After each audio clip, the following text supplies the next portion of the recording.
Ba ay tataya? Nako mga bossing ko, nire-recommenda ko po ito, dahon ng laurel na may nakasulat na 168 at ganoon din po ang isang baso na asukal. Alam niyo po ba mga bossing ko na ang asukal ay for abundance ang dulot.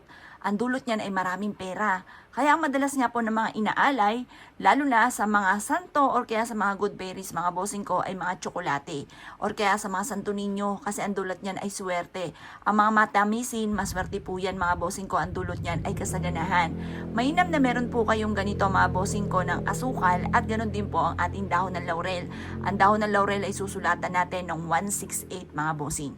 Ito po mga bossing ko, isa sa mga magdudulot sa inyo ng swerte at tagumpay sa buhay. Kung mailap ang swerte, lalo na sa pera, gawin nyo po ito, napaka-epektibo nito. Bago ka tumaya, gawin nyo po ito. Kumuha ka ng isang dahon ng laurel at pagkatapos ay lagyan nyo po ito ng konting asukal. At pagkatapos ay saka nyo po siya sunugin. Alam nyo po ba, ang nasusunog na amoy ng dahon ng laurel at ang asukal ay nagtatawag ng swerte lalo na sa pera? Lalo-lalo na kung gusto mong ikaw ay makapanalo ng jackpot. Proven po ito mga bossing. Mas mainam kapag ginawa nyo po ito, ikaw ay naniniwala at mula sa puso ang pagganap.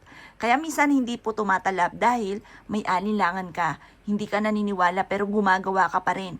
Kaya kung ikaw hindi naniniwala, huwag kang gagawa dahil maaaring masasayang na ang effort. Kasi may mga tao hindi naniniwala pero gumagawa pa rin. Tapos habang gumagawa, nagkakaroon na siya ng alinlangan. Nako mga bossing, kapag gano'n ang sitwasyon, huwag ka munang gagawa.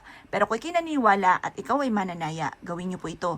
Gawin niyo ito ng pasikreto lamang. Kasi ang aroma po niyan ay nagtatawag ng swerte ng jackpot.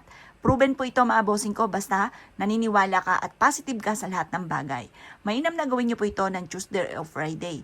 Pero kung busy ka sa mga ganyang araw, gawin niyo siya kung kailan ka tataya. Pero umaga niyo lamang po siya gagawin.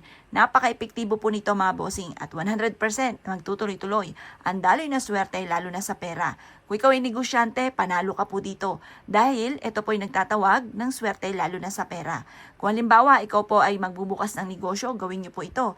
Or kaya po, ikaw po ay papunta sa inyo po negosyo. Bago ka pumunta, kahit gawin mo ito sa loob ng isang linggo, isang araw sa loob ng isang linggo, pwede na po siya.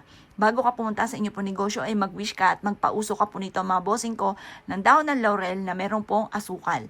Makakatulong po yan para ikaw po ay magkaroon araw-araw na malaking benta.